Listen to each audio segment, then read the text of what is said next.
जो खबर हमारी माटी से उपजे और पूरे देश में गूंजे, आपके हाथों के पन्नों से लेकर आपकी उंगलियों की डिजिटल स्क्रीन तक, नवा छत्तीसगढ़ की अपनी बुलंद आवाज, बेबाक, सच्ची और बिल्कुल सटी, गढ़ने पत्रकारिता के नए आयाम। आ रहा है उज्जवल भूमि। उज्जवल भूमि प्रिंट और डिजिटल पर बहुत जल्द।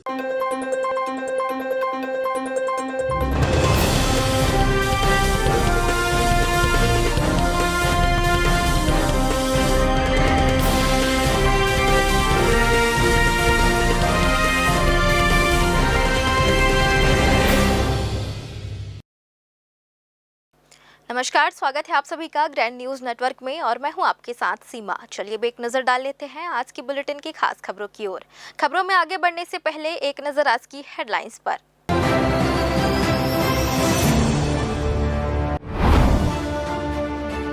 बिलासपुर के एसएस पब्लिक स्कूल पर गंभीर आरोप, टर्म फीस के नाम पर अतिरिक्त वसूली का आरोप। एनएसयूआई ने जिला शिक्षा अधिकारी को सौंपा ज्ञापन।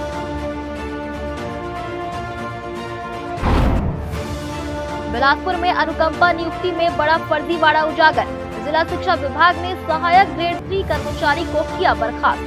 पत्नी की सरकारी नौकरी छिपाकर हासिल की थी नियुक्ति।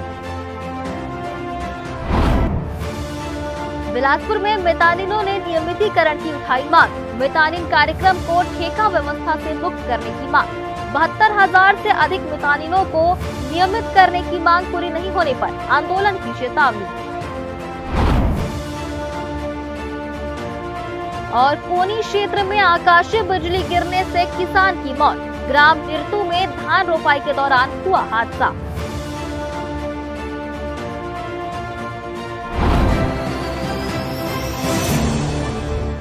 ये थी हेडलाइंस और अब खबरें विस्तार से।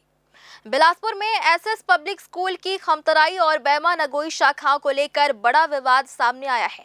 एनएसयूआई के प्रदेश सचिव रंजेश सिंह ने स्कूल प्रबंधन पर शिक्षा विभाग के नियमों के उल्लंघन और अभिभावकों से अवैध शुल्क वसूली का गंभीर आरोप लगाया है। इस संबंध में जिला शिक्षा अधिकारी को ज्ञापन सौंपकर जांच और कड़ी कार्रवाई की मांग की गई है। एनएसयूआई का कहना है कि स्कूल 12 माह की नियमित फीस के अलावा हर साल टर्म फीस के नाम पर अतिरिक्त राशि वसूल रहा है। साथ ही छात्रों और अभिभावकों पर स्कूल से ही ड्रेस, किताबें और अन्य सामग्री खरीदने का दबाव बनाया जाता है। संगठन ने स्कूल परिसर के एक हिस्से को किराए पर देने, निजी प्रकाशकों की किताबें बेचने, खेल मैदान की कमी और योग्य शिक्षकों के अभाव जैसे आरोप भी लगाए हैं। एनएसयूआई ने जांच रिपोर्ट सार्वजनिक करने, अवैध रूप से वसूली गई राशि लौटाने और दोषी पाए जाने पर स्कूल प्रबंधन के खिलाफ कड़ी कार्रवाई की मांग की है। संगठन ने चेतावनी दी है कि कार्रवाई नहीं होने पर उग्र आंदोलन किया जाएगा। और यूनिफॉर्म के बारे में 1400 कौन सा कलर वाला है मैडम? पार्टी में कलर तो देखो है ना पार्टी का। नहीं कलर नहीं दो साइज आते हैं। अच्छा तीसरे का भी है तो पांचवी के फ्री वाला बुक तब तक मिलेगा ना? पांचवी बोर्ड है तो हाँ? नहीं आया, नहीं बताया हाँ लेना एक 3400 के है ना?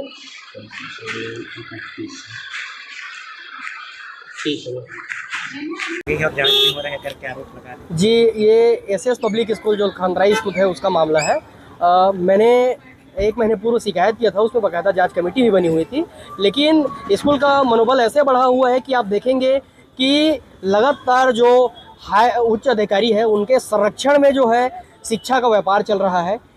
स्पष्ट निर्देश निकाला गया है शासन द्वारा कि जो निगम पाठ्य पुस्तक की बुक है, जो छत्तीसगढ़ मान्यता प्राप्त स्कूल है, उनको निगम पाठ्य पुस्तक की निःशुल्क बुक बच्चों को प्रदान कर दी है करके। और जब हमने निगम पाठ्य पुस्तक जो यहाँ स्थित है उससे पता किया तो सारे संकुलों में निःशुल्क पुस्तक भिजवा देने की बात उनके द्वारा कही गई है, लेकिन कैंपस के अंदर दुकान खोलकर एसएस पब्लिक स्कूल द्वारा यूनिफॉर्म और पुस्तकें बेची जा रही है, जिसका शिकायत मैंने किया था, जिससे जांच भी बनी हुई थी।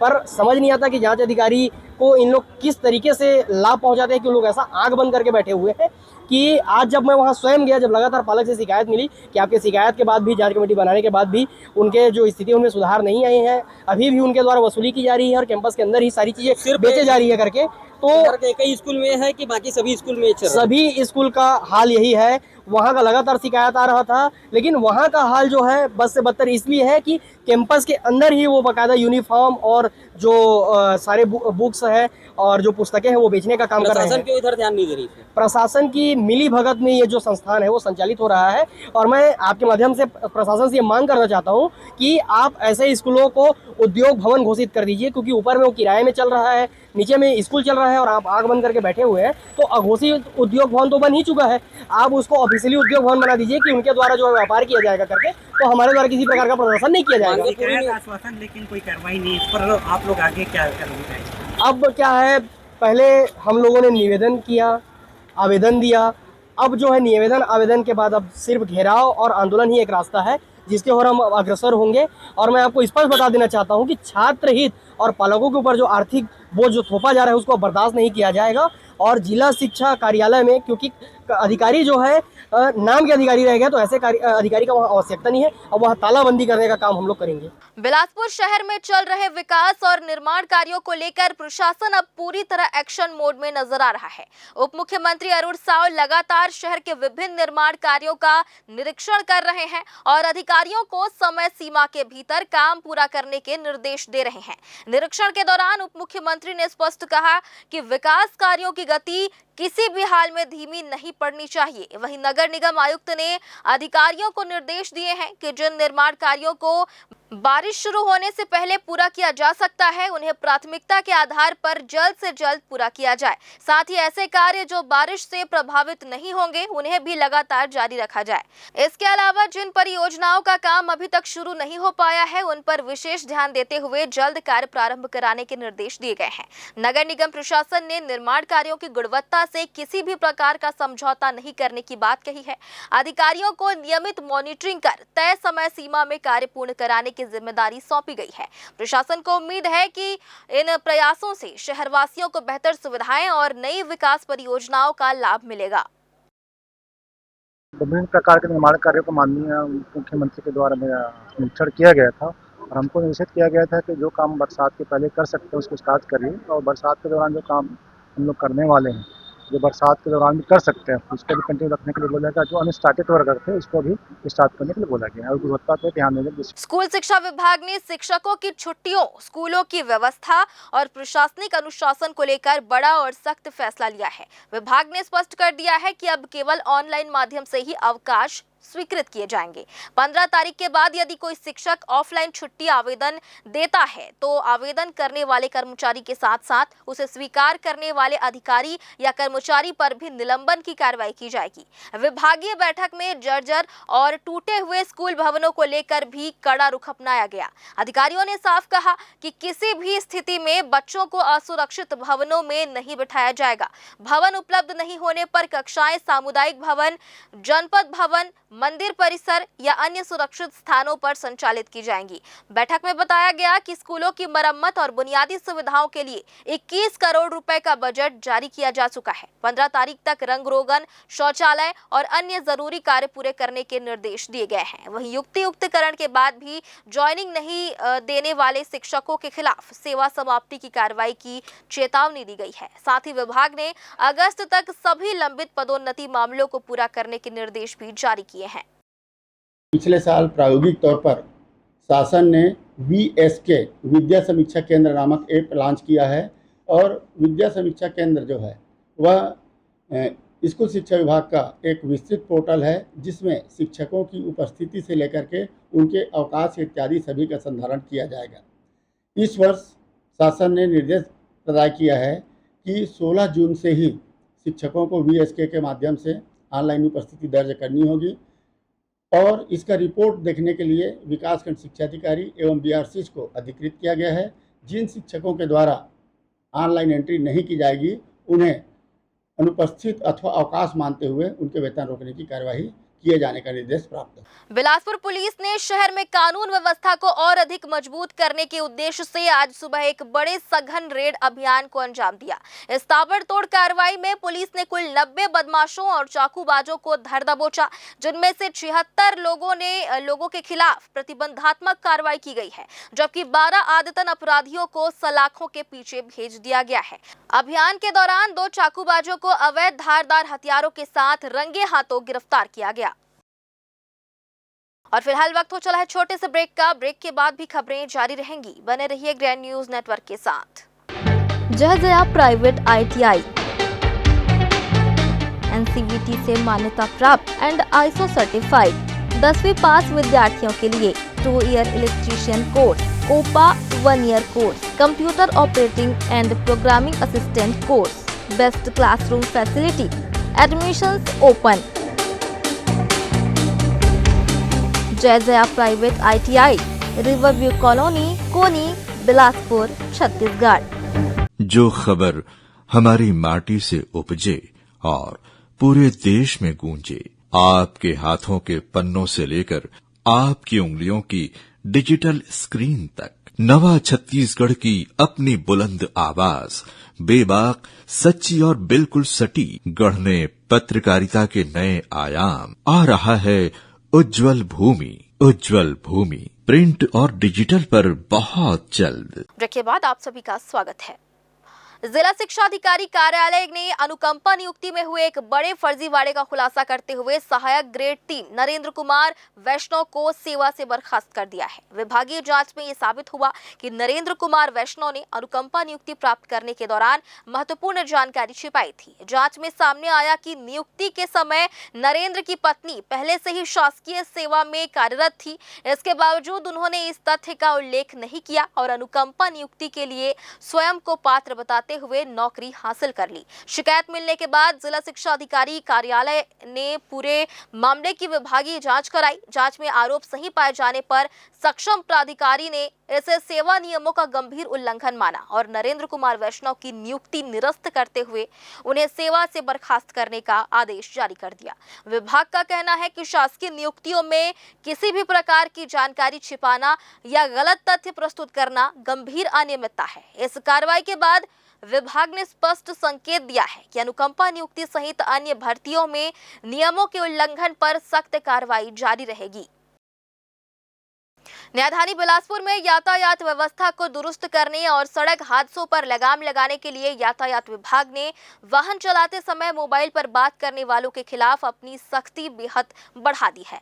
विभाग द्वारा चलाए जा रहे इस विशेष अभियान के तहत पिछले महज 5 महीनों के भीतर ही नियमों का उल्लंघन करने वाले 2121 लोगों के खिलाफ कड़ी दंडात्मक कार्रवाई की जा चुकी है। अब शहर के हर प्रमुख चौक चौराहों पर लगे हाईटेक ITMS यानी इंटेलिजेंट ट्रैफिक मैनेजमेंट सिस्टम कैमरों के जरिए नियम तोड़ने वालों की पैनी निगरानी की जा रही है और पलक झपकते ही अपराधियों की पहचान कर उनके सीधे चालान काटे जा रहे हैं।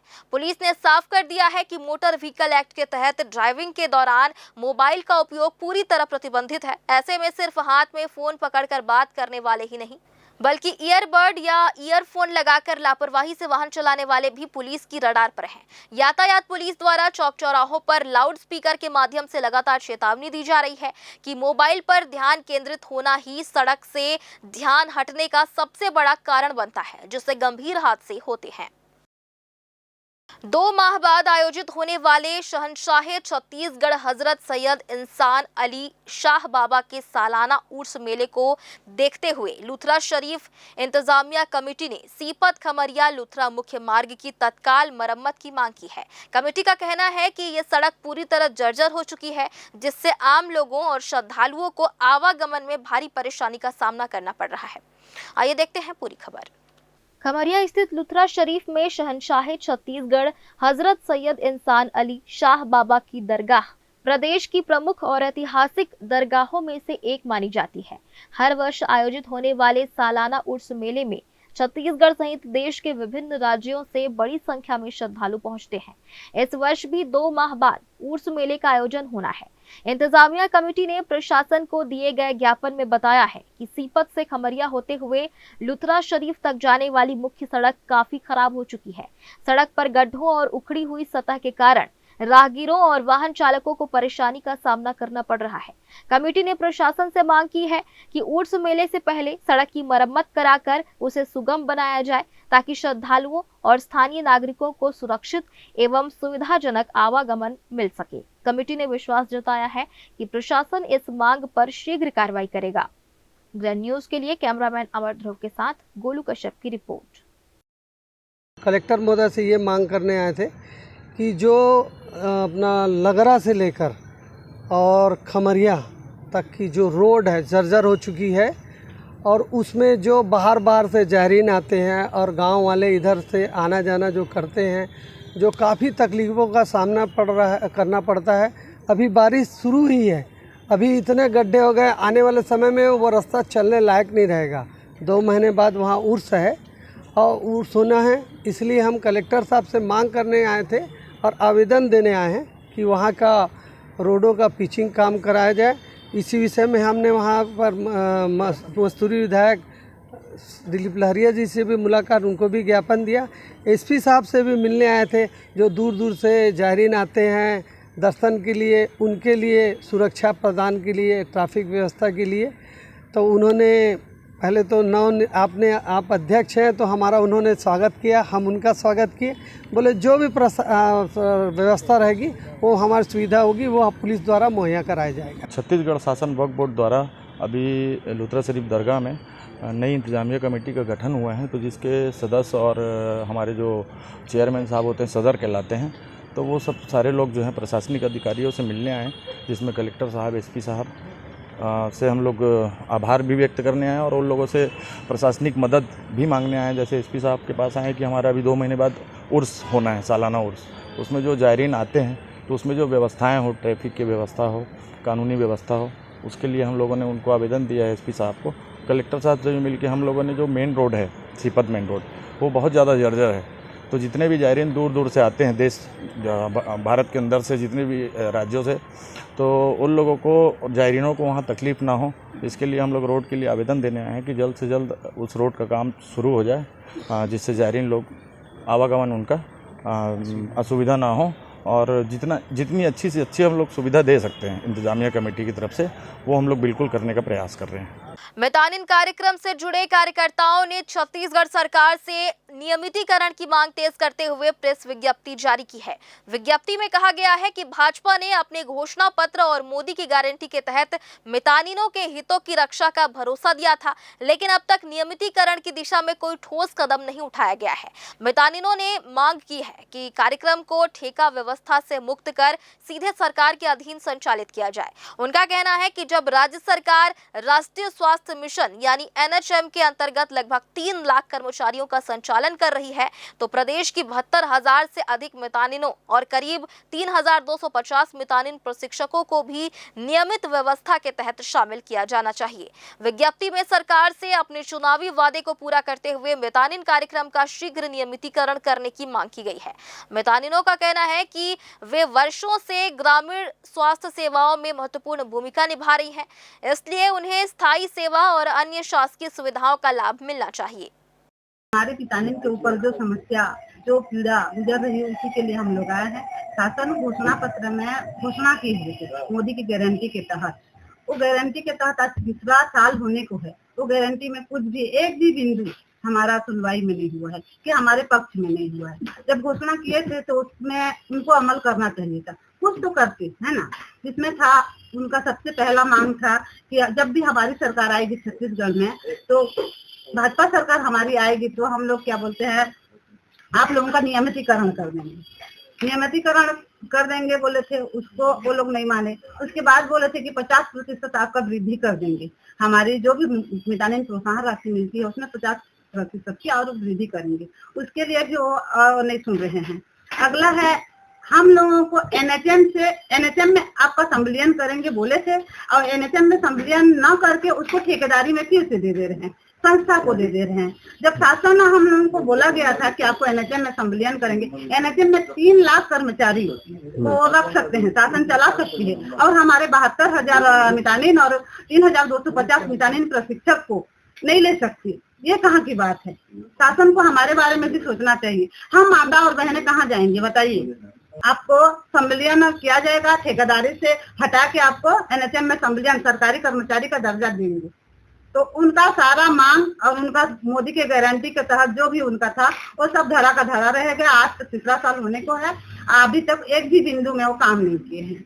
मैं ये बोलना चाहते हैं कि जल्द से जल्द हमारी मांगों को सुने, पूरा करें, नहीं तो अन्यथा आगे हम लोग उग्र आंदोलन, अनशन जो भी हमसे होगा वो सब करेंगे।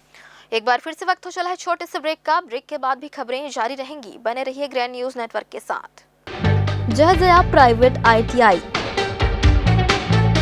NCVT से मान्यता प्राप्त एंड ISO सर्टिफाइड 10वीं पास विद्यार्थियों के लिए 2 year electrician course, COPA 1 year course, computer operating and programming assistant course, best classroom facility, admissions open.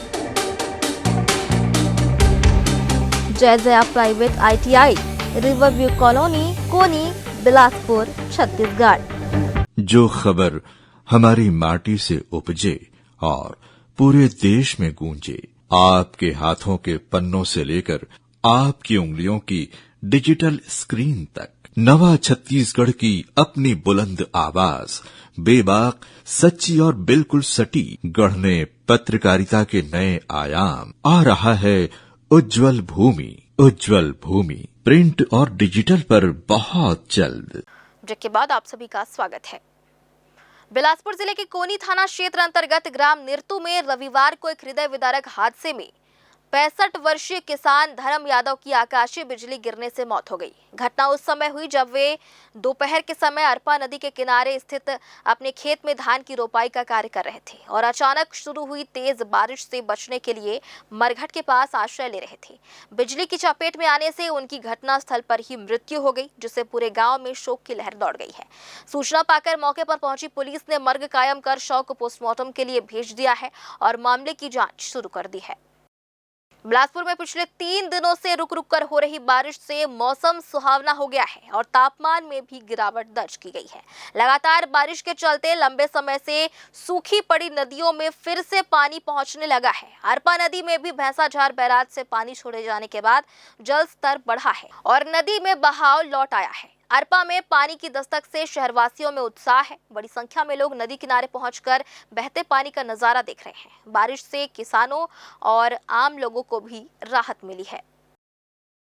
भारतीय जन संघ के संस्थापक, प्रख्यात शिक्षाविद और स्वतंत्र भारत के प्रथम उद्योग एवं आपूर्ति मंत्री डॉक्टर श्यामा प्रसाद मुखर्जी की जयंती सोमवार को श्रद्धा और सम्मान के साथ मनाई गई।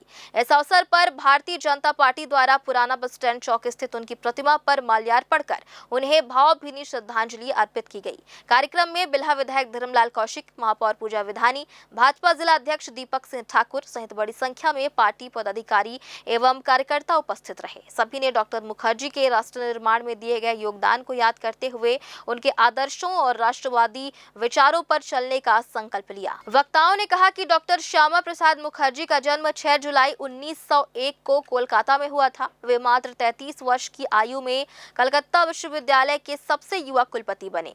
वर्ष 1951 में उन्होंने भारतीय जन संघ की स्थापना की और स्वतंत्र भारत के पहले उद्योग एवं आपूर्ति मंत्री के रूप में महत्वपूर्ण जिम्मेदारी निभाई। जम्मू कश्मीर को भारत का अभिन्न अंग बनाने के लिए उनका संघर्ष और बलिदान देश के इतिहास में सदैव याद किया जाएगा।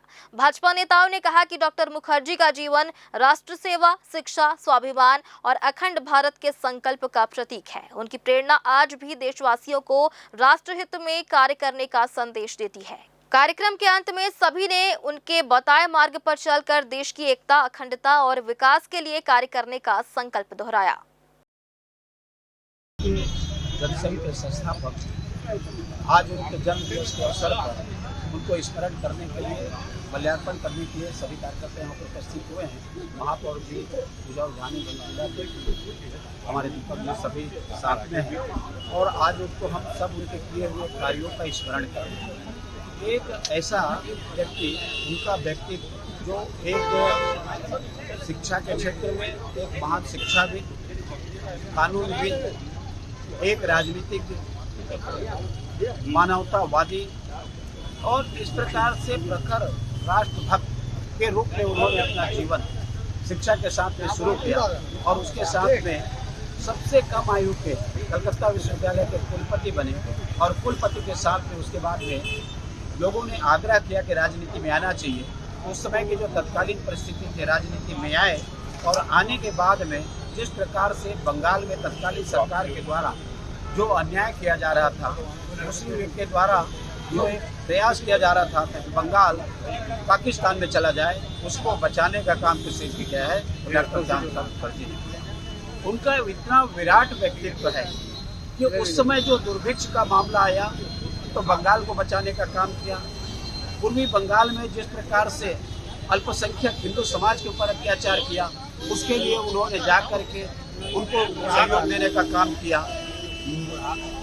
इसके साथ में बंगाल में जो अलग अलग घटनाएं जो हुई है, इस प्रकार से उन्होंने कुल मिलाकर के एक हिंदू महासभा के नेता होने के बाद में ये उनको लगने लगा कि कांग्रेस का यदि विकल्प बनाना है तो सबको लेकर के एक पार्टी का गठन होना चाहिए, जिससे कांग्रेस की जो मुस्लिम लीग के साथ समझौता करके जो लोग चल रहे हैं और बाकी जो चीज़ों को चल रहे हैं, तो इस राष्ट्र की रक्षा के लिए उन्होंने भारतीय जनसंघ की स्थापना की और उसके माध्यम से उस समय तो कल्पना थी कि सशक्त विरोधी दल के नेता, सशक्त विरोधी पार्टी का दल का राजनीति हो, लेकिन आज वही जो पार्टी है इस देश में मोदी जी प्रधानमंत्री बने हैं, उनके जो सपने चाहे कश्मीर का हो, पंजाब का हो, राष्ट्र का हो, औद्योगिकरण का हो, मजदूरों का हो, पूंजीपति को हो, जिनकी जो संरक्षण करने की आवश्यकता और उनको सबको न्याय मिले, इसको लेकर के उन्होंने काम किया है।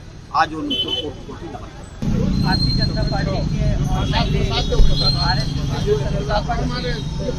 क्षमा प्रदान मुखर्जी जी जयंती पर हम सब यहाँ पर माल्यार्पण करने के लिए आते हैं। हमारे बीच में आज मुख्य तौर पर हमारे पूर्व विधानसभा अध्यक्ष रहे हैं, प्रदेश अध्यक्ष रहे हैं सिद्धार्थनाथ जोशी जी, हमारे हमारे पूरे कार्यकर्ता बंधु, हमारे जिला अध्यक्ष सभी ये कार्यक्रम में उपस्थित हुए हैं। माननीय श्यामा प्रसाद मुखर्जी जी जो देश के पहले मंत्री रहे हैं, ऐसे शिक्षा और ये जो हमारे संस्थापक थे, हमारी पार्टी के संस्थापक थे, उनको आज याद करने के लिए, उनका जन्म दिवस मनाने के लिए हम सब उपस्थित हैं। 370 हटाने के लिए उन्होंने जो बीड़ा उठाया, आज हमारे देश के प्रधानमंत्री नरेंद्र मोदी जी उस काम को पूरा करने के काम किए हैं और उनके कहे हुए मार्गों पर सभी कार्यकर्ता हमारे देश के प्रधानमंत्री इस तरीके से ये मार्गों पर चल रहे हैं, ये वाकई में बहुत काबिल तारीफ है और सभी कार्यकर्ताओं को उनके कहे हुए मार्गों पर चलने के लिए आज हम सब यहाँ उपस्थित हैं। हमारे धर्म भैया भी आज जो बातें कही हैं, सब कार्यकर्ता अपने अपने काम में लगकर पार्टी के हित में जो हमको आगे बढ़ाना है और हमें काम करना है। भारतीय जनसंघ के संस्थापक सदस्य डॉक्टर श्यामा प्रसाद मुखर्जी जी की आज 125वीं जन्म जयंती के अवसर पर भारतीय जनता पार्टी जिला बिलासपुर शहर द्वारा उनको स्मरण करते हुए आज उनके शैल्य चित्र पर पुष्पांजलि का कार्यक्रम किया गया। आज उनकी सोच ही थी कि जम्मू कश्मीर आज भारत का विलय होना, पश्चिम बंगाल में जो भारतीय जनता पार्टी की सरकार बनी है, कहीं न कहीं उनकी दृढ़ सोच, दृढ़ निश्चय, एक देश में दो निशान, दो विधान, दो निशान नहीं चलेगा, इन मूल्यों को लेकर के उन्होंने अपना संपूर्ण जीवन बलिदान दिया। आज के इस पावन अवसर पर हम सबको स्मरण करते हैं, नमन करते हैं और कहीं न कहीं उनके बताए गए मार्गों पर चलकर ही आज भारतीय जनता पार्टी इतनी बड़ी पार्टी बनी है। आज के इस अवसर पर उनको सादर नमन, प्रणाम। बिलासपुर में मानवता और सेवा का प्रेरणादायक उदाहरण उस समय देखने को मिला जब स्वर्गीय श्रीमती सरिता देवी अग्रवाल, स्वर्गीय श्रीमती सरोजनी देवी और स्वर्गीय श्रीमती उर्मिला केडिया की पुण्य स्मृति में रक्तदान एवं निःशुल्क मेडिकल कैंप का आयोजन किया गया। मंगला चौक स्थित वंदना अस्पताल के पीछे बालाजी चैरिटेबल ब्लड सेंटर में आयोजित शिविर में लोगों ने उत्साहपूर्वक भाग लिया और कुल 38 यूनिट रक्त संग्रहित किया गया। शिविर की विशेष बात यह रही कि कई युवाओं ने पहली बार रक्तदान किया। उन्होंने इसे समाज सेवा का सबसे आसान और श्रेष्ठ माध्यम बताते हुए भविष्य में भी नियमित रक्तदान करने का संकल्प लिया। रक्तदान के साथ आयोजित निःशुल्क मेडिकल कैंप में विशेषज्ञ चिकित्सकों ने स्वास्थ्य परीक्षण, ब्लड प्रेशर की जांच तथा आवश्यक चिकित्सकीय परामर्श दिया। आयोजकों ने बताया कि वे पिछले 4 वर्षों से अपने पूर्वजों की पुण्य स्मृति में इस सेवा अभियान का आयोजन कर रहे हैं। उनका उद्देश्य केवल रक्त संग्रह करना नहीं, बल्कि लोगों को रक्तदान के प्रति जागरूक कर अधिक से अधिक लोगों को इस महादान से जोड़ना है। शिविर ने ये संदेश दिया कि 1 यूनिट रक्त किसी दुर्घटना पीड़ित, थैलेसीमिया, कैंसर या अन्य गंभीर मरीज के लिए नई जिंदगी की उम्मीद बन सकता है। ब्लड डोनेशन कैंप स्वर्गीय श्रीमती सरिता देवी अग्रवाल जी, स्वर्गीय श्रीमती सरोजनी देवी अग्रवाल जी और स्वर्गीय श्रीमती उर्मिला केडिया जी की स्मृति में पिछले 5 वर्षों से यह 5वां वर्ष है लगातार हमारे द्वारा ब्लड कैंप का आयोजन किया जा रहा है। अच्छी विशाल संख्या में लोग आके डोनेट करते हैं हर साल। अच्छा लगता है। क्या रक्त की शॉर्टेज के कारण बहुत से लोगों की जान जाती है, वो उस उद्देश्य को ठीक करने के लिए ही हमारे द्वारा यह कैंप किया जाता है। हमारे द्वारा कैंप में जो भी ब्लड एकत्रित हो रहा है उसको हम फिर थैलेसीमिया पेशेंट्स को भी फ्री में भी दिलवाते हैं। यश अग्रवाल के द्वारा यह ब्लड डोनेशन कैंप का आयोजन किया जा रहा है, जो कि 4-5 साल से लगातार ब्लड डोनेशन कैंप का आयोजन करते हैं। इसमें थैलेसीमिया और सिकल सेल पीड़ित बच्चों को लगातार ब्लड की आवश्यकता को पूर्ति किया जाता है, जो हमारी संस्था बालाजी चैरिटेबल ब्लड सेंटर के द्वारा पूर्ति किया जाता है। ब्लड डोनेट करने में अच्छा लग रहा है, मेरे को जागरूक है ये भैया रखें, यश भैया के द्वारा है यह योजना जो है बढ़िया लगा। तो पिछले 5 वर्ष से मैं दे रहा हूँ, ब्लड डोनेट कर रहा हूँ। अच्छा लग रहा है, मैंने पहली बार ब्लड डोनेट किए, उसके लिए मेरे को अच्छा लग रहा है। इसी तरह हर सभी को ब्लड डोनेट करना चाहिए। साथियों के साथ ब्लड डोनेट करने आए हुए थे इस कैंप में। बहुत ही अच्छा आयोजन था, इनके द्वारा किया जा रहा था, जिसमें हम पिछले 5 वर्षों से लगातार ब्लड डोनेट इनके साथ मिलकर करते हैं। हम लोग पिछले 5 साल से स्वर्गीय उर्मिला केडिया जी, स्वर्गीय श्रीमती सरोजनी देवी जी, स्वर्गीय श्रीमती सरिता देवी जी के उसमें ये ब्लड कैंप का आयोजन किया जाता है भैया यश भैया के द्वारा। हम लोग पिछले 5 साल से यहाँ आ रहे हैं। हर साल रक्तदान करा जाता है। रक्तदान समाज के हर व्यक्ति की जिम्मेदारी है कि आकर ब्लड डोनेट करें। रतनपुर थाना क्षेत्र अंतर्गत बेलतरा गांव स्थित ग्रामीण बैंक में बीती रात अज्ञात बदमाशों ने सेंधमारी कर चोरी का प्रयास किया। बदमाश बैंक की दीवार तोड़कर अंदर घुसे और वहां लगे एटीएम को तोड़कर उसमें रखी नकदी निकालने की कोशिश की। हालांकि प्रारंभिक जानकारी के अनुसार आरोपी अपने मंसूबों में सफल नहीं हो सके और वारदात को अंजाम देने के बाद मौके से फरार हो गए। सुबह बैंक खुलने पर कर्मचारियों ने दीवार टूटी हुई और एटीएम क्षतिग्रस्त देखा, जिसके बाद तत्काल इसकी सूचना बैंक प्रबंधन और रतनपुर पुलिस को दी गई। सूचना मिलते ही पुलिस टीम मौके पर पहुंची और घटना स्थल का निरीक्षण कर जांच शुरू कर दी। पुलिस आसपास लगे सीसीटीवी कैमरों के फुटेज खंगाल रही है तथा संदिग्धों की तलाश की जा रही है। बैंक प्रबंधन ने मामले की लिखित शिकायत रतनपुर थाने में दर्ज कराई है। पुलिस का कहना है कि घटना से जुड़े सभी पहलुओं की जांच की जा रही है और जल्द ही आरोपियों की पहचान कर उन्हें गिरफ्तार किया जाएगा। इस घटना के बाद क्षेत्र के लोगों में सुरक्षा व्यवस्था को लेकर चिंता बढ़ गई है। और फिलहाल आज के इस बुलेटिन में बस इतना ही। अगले बुलेटिन में फिर होगी आपसे मुलाकात। तब तक के लिए मुझे और मेरी पूरी टीम को दीजिए इजाजत। नमस्कार।